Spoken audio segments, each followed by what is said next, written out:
জালেমদের সামনে যখন ফেরেশতারা আসবে, এ মানুষগুলো তখন নিজেদের অপকর্মের কথাটা তুলে ধরবে। যখন ফেরেশতারা এই যে দেখ, এটা দেখার পরে তখন থেকে তার আফসোস শুরু হবে। আল্লাহ রাব্বুল আলামিন এটা তো বেঈমান যারা, জালেম যারা, তাদের এই দুঃখের বর্ণনা দিচ্ছিলেন। যেখানেই কোরআনে পেয়েছি দুঃখের কথা, তারপরেই পেয়েছি আশার কথা। এবার আমরা যারা টোটাফাটা একটু হালকা পাতলা মুমিন, ঈমান আমাদের একটু আছে, তাদেরকে আল্লাহ একটা সুসংবাদ দিচ্ছেন। আল্লাযীনা তাতাওয়াফাহুমুল মালাইকাতু তাইয়্যিবিনা ইয়াকুলুনা সালামুন আলাইকুম উদখুলুল জান্নাতা বিমা কুনতুম তা'মালুন। কোন মানুষ যখন মুমিন হয়ে মারা যেতে পারে, তাইয়্যিবিনের অর্থ আমি তাফসিরে পেয়েছি, তাইয়্যিবিন মানে শুধু পবিত্র না, শুধু নিজের শরীরকে পবিত্র করা, নিজের পোশাককে পবিত্র করা না, নিজের চিন্তা, চেতনা, আকীদা, বিশ্বাস এবং নিজের খাবার, দুনিয়ায় বেঁচে থাকতে যা অবলম্বন লাগে সবগুলো আপনাকে পবিত্র করা লাগবে। আমার কথার অর্থ বোঝেননি?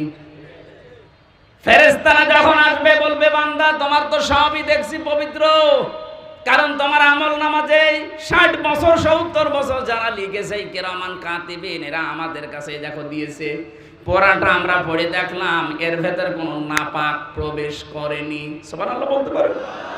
তোমার যৌবনটা মনে হচ্ছে পবিত্র, এই যৌবনে তুমি যা যা করেছিলে কোনো নাপাক পথে পা বাড়াওনি। ও টাঙ্গাইলবাসী, এবার নিজের সাথে আয়াতটা মিলান তো।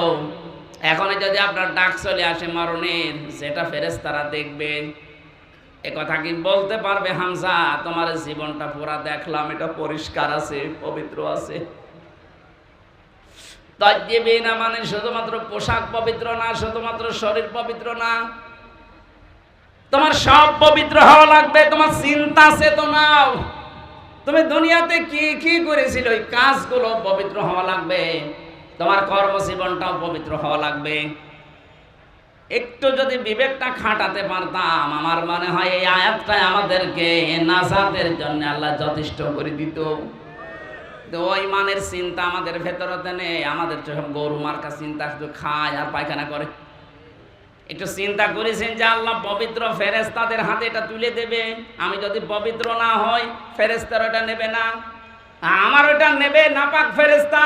সিজ্জিনের যারা আছে, ইল্লিনের, তারা নেবে না।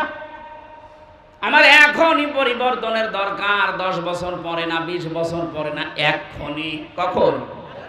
যখন আপনার মরণ চলে আসবে, ওই সময় যে মামাতে মরণটা আসার সঙ্গে সঙ্গে ফেরেশতারা ওটা পড়বে আর বলবে, মারহাবা সালামুন আলাইকুম উদখুলুল জান্নাহ, শান্তি তোমার উপরে, প্রবেশ করো আল্লাহর বানানো জান্নাতে।